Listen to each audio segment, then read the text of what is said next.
அளவுக்கு சமீபம் என்றால், ஏதோ ஒரு சிலையை வைத்து விட்டோம், அந்த சிலைக்கு முன்னால் நின்று கண்ணை பொத்திக் கொள்றோம், கையை கூப்பிக் கொள்றோம், என்ன செய்யறோம்?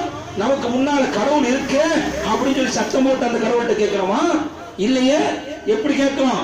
மனசுக்குள்ள புலம்புறோம், மனதுக்குள் புலம்புகிறோம். இறைவா, கடவுளே, எனக்கு அதை கொடு, எனக்கு இதை கொடுன்னு மனதுக்குள் புலம்புறோம். அப்ப அந்த அளவுக்கு மிக சமீபத்தில் இருக்கக்கூடிய அந்த இறைவன் இந்த கற்சிலையில் இல்லை என்பதை இறைவன் தெளிவுபடுத்துகின்றான்.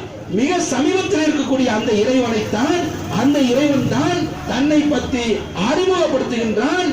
நபியே, நீங்கள் சொல்லுங்கள், குல் ஹுவல்லாஹு அஹத், நபியே நீங்கள் சொல்லுங்கள், அல்லாஹ் அவன் ஒருவன் தான், இறைவன் அவன் ஒருவன் தான், காட், ஒன் ஆஃப் காட், கர்த்தர் ஒரே ஒரு கர்த்தர் தான், தூதர் ஏக இறைவனாக இருக்கக்கூடிய அந்த இறைவனுடைய தூதராகத்தான் முஹம்மது இருக்கிறார், அந்த ஏகனுடைய தூதராகத்தான் இயேசு என்று சொல்லக்கூடிய ஈசா இருக்கிறார், அந்த முஹம்மது, அந்த அல்லாஹ்வுடைய தூதராகத்தான் முஹம்மது நபி ஸல்லல்லாஹு அலைஹி வஸல்லம் அவரை தொட்டு அதுக்கு முன்னால் உள்ள இயேசு, மூசா, அப்ரஹாம், இப்ராஹிம், இஸ்மாயில், இப்படி எண்ணற்ற தூதர்களை இறைவன் அனுப்பி வைத்திருக்கின்றான்.